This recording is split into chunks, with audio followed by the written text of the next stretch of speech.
Bonsoir. Donc maa ngi tekki sa masque bi comme respecte nañu distance physique bi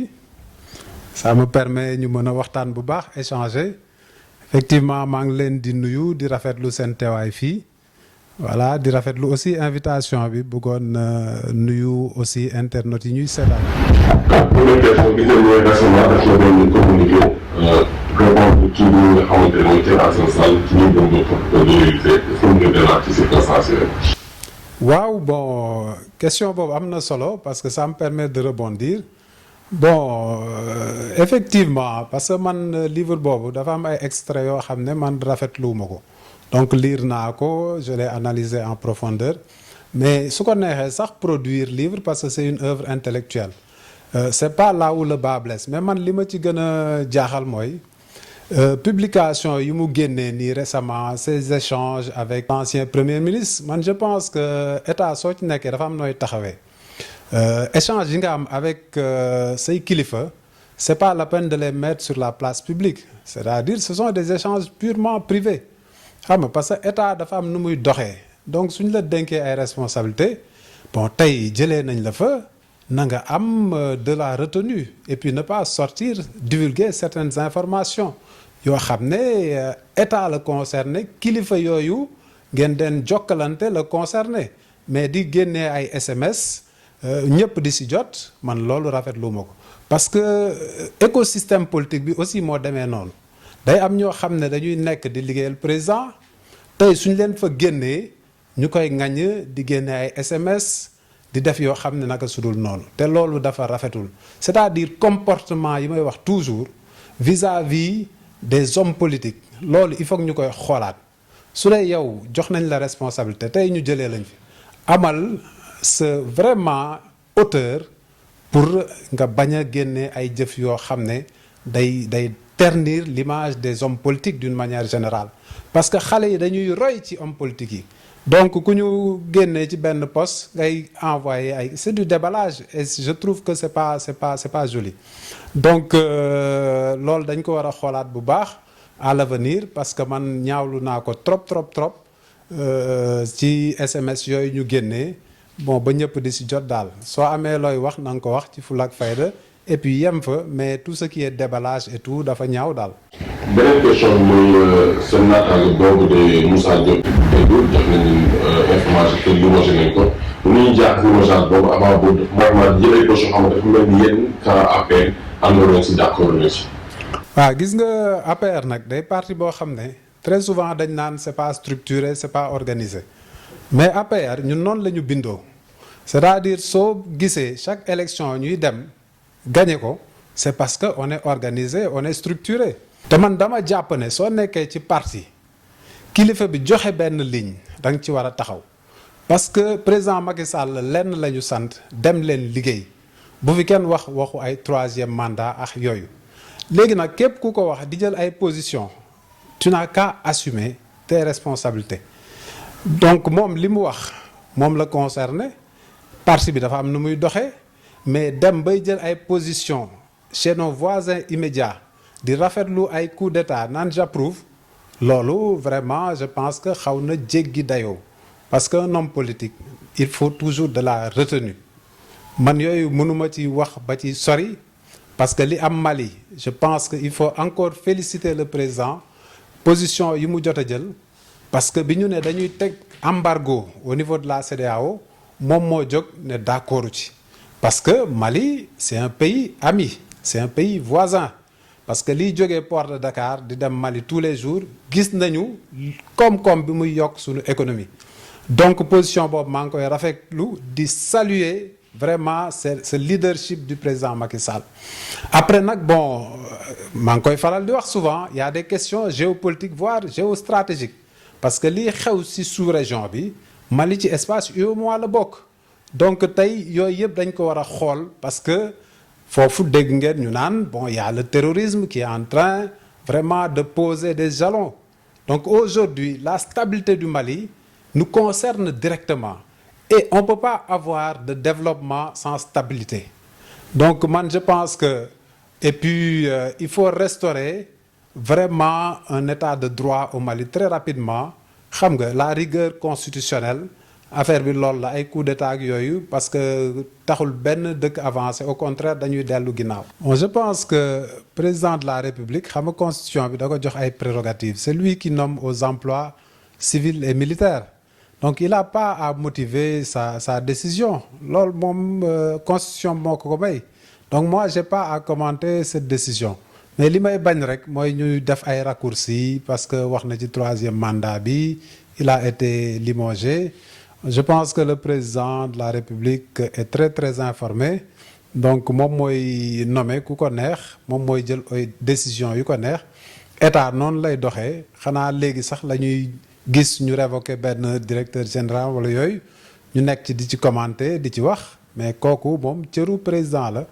bon par ailleurs nag dégg naa syndicat yi di yëkkati ay faute de gestion donc comme xaw ma tamit. Après nag maintenant ku ñu jox nga gérer tamit. Je pense que war nañu à un moment donné saytu liñ la jox noo ko gérer kooku c'est tout à fait normal dans une république noonu lay demee donc li syndicat yi yëkkati peut-être ñoom tam am na fu ñu ko teg léegi ñoom ñooy xool. am solo la xam nga man je suis pour le respect du calendrier républicain donc il faut que date yi ñu koy fixer di ko respecter bon wax nga tout à l'heure situation Covid bi moo ñëw bouleverser beaucoup de choses. Parce que dialogue bi bon rapport yi waroon nañ ko génnee bu yàgg mais Covid bi moo def de telle sorte qu'il y a eu un retard important donc techniquement man li ma jàpp aussi mooy élection yi mënuñu ko organiser fii ak 6 mois loolu ñëpp wax nañ ko parce qu'il faut que ñu éditer fichier bi il y a beaucoup de choses organisation élection ça requiert pas mal de choses et puis du temps des moyens et tout donc fi ñu war a dem mooy fixer ay date ba pare di respecter le calendrier républicain mais aujourd'hui ak contexte bi xam naa loolu dina jafe léegi nag élection xam nga ne xaalis bu bari la à chaque fois fu ñu tuddee élection non seulement le pays est en effervescence xam nga nit ñi duñu liggéey ah non seulement que le pays est en effervescence mais en même temps xaalis bu bari lay laaj parce que état bi organiser élection yi ay milliards et des milliards lay génne comme situation bi demee na nii moi je suis favorable pour ñu xool naka la ñuy coupler peut-être locales yeeg législatives yi yooyu yëpp ay proposition la parce que vraiment xaalis bu bari lay laaj te techniquement fii ak 6 mois yi mun ñu organiser ay élections locales. man de je suis très favorable à un report parce que fu mu toll nii moom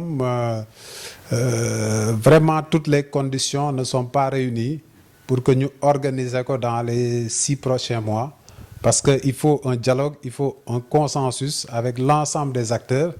te nii mois de mars mënul nekk. question du mandat dafa mel ni aussi posé na foofu noonu est-ce que question du mandat c'est une question boo xamante ne ça brûle mais. waaw question du mandat xam nga ñu ngi koy wax Côte d'Ivoire di ko wax en Guinée donc loolu laay wax toujours ma ne li ci Côte d'Ivoire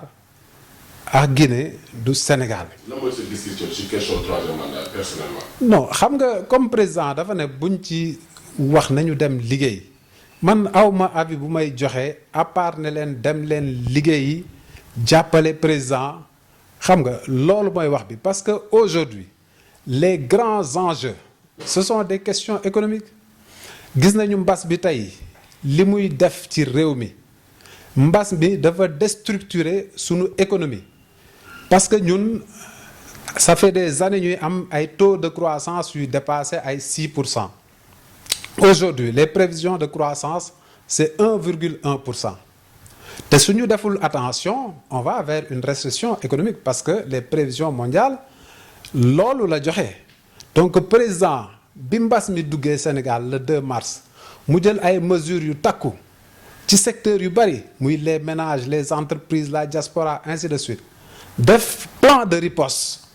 xam nga aujourd'hui mi ngi teg plan de relance de l'économie sénégalaise te sooy xool plan boobu dinañ ci dépenser encore plus de 700 milliards yoo xam ne pour éviter que sunu économie chute donc moi les vraies questions sont économiques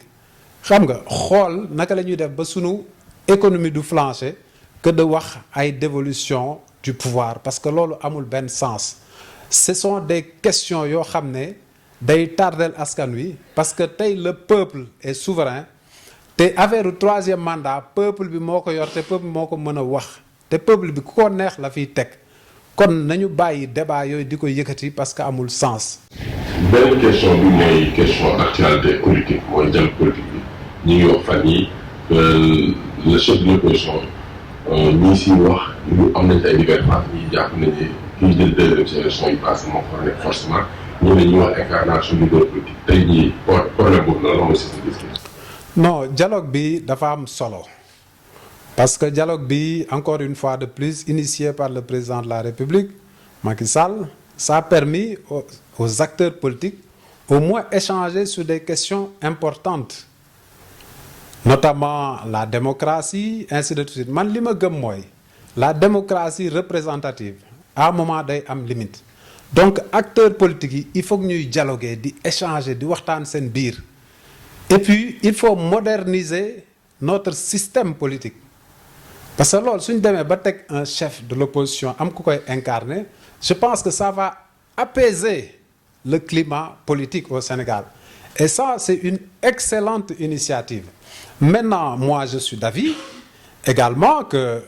aux élections présidentielles ku jël deuxième incarner le chef de l'opposition cela va de soi. Maintenant il faut des consensus il faut que ñu waxtaan seen biir